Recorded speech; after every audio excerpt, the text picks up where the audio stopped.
سردی آتے ہی مانا والا میں خشک میوہ کی دکانیں سج گئی، دکانداروں کے وارے نیارے ہو گئے۔ مزید جانتے ہیں میاں شیر محمد زرگر کی اس رپورٹ میں۔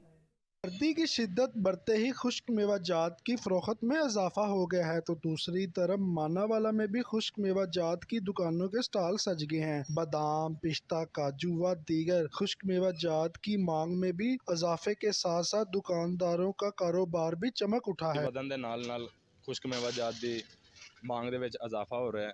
ਸਾਡੇ ਕੋਲ ਗਾਹਕ ਆ ਰਹੇ ਨੇ